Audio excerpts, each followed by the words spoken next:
What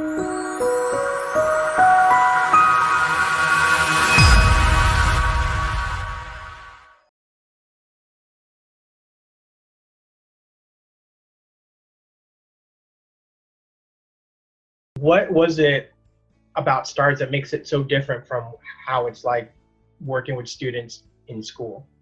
I loved the fact that I mean, obviously, kind of in the sense of school, yes, you had a schedule, a standard schedule, and you kind of had a flow of things with different sort of goals alongside. But I also liked the fact that you had a lot of freedom to put in, just really unique and fun different types of sessions. Like in there at one point, I taught like a longboarding session, which is so out there. They don't really often see longboards or skateboards within Ghana itself, just because it's not a huge thing.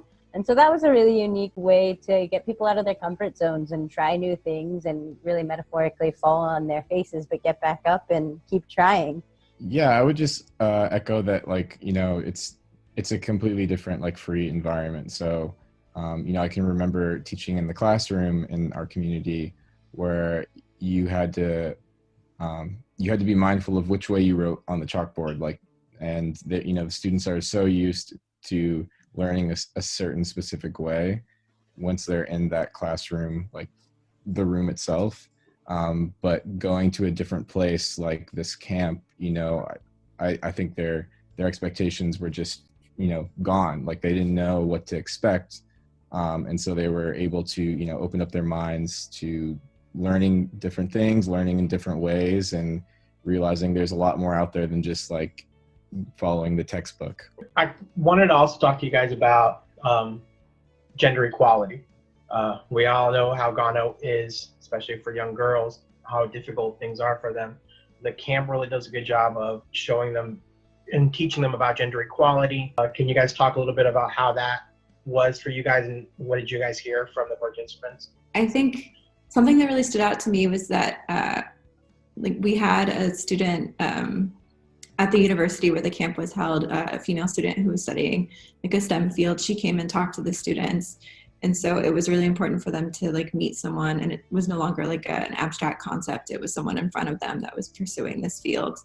And it wasn't just like confined to a certain idea of what a person that would pursue that would look like or act like. Yeah, I think we had some sessions around like female empowerment and just like understanding the importance of gender equality. And it was really great to see these conversations that had never really been had before or weren't like a big focus, and kind of like pushing those boundaries, and encouraging students to think and like discuss things that might have made them uncomfortable initially. And they really opened up. Like, it was really beautiful to see. I think, just like anywhere, for girls, it's huge to have access to female role models that have made it into positions that they might never think that they could make it to, or and to be able to talk to those women. And I think that it provided an avenue for them to do that. You can't just focus on the girls and the women. In order for gender equality, you have to focus on everyone, because everyone has to be a partner in that. And I think that that's something we did really well at the camp, and it really did play out as just kind of creating an atmosphere of mutual respect. And I hesitate to say that was necessarily like, that's something that's not in Ghana per se. I think it is in Ghana in ways that it might not be in the US, and vice versa.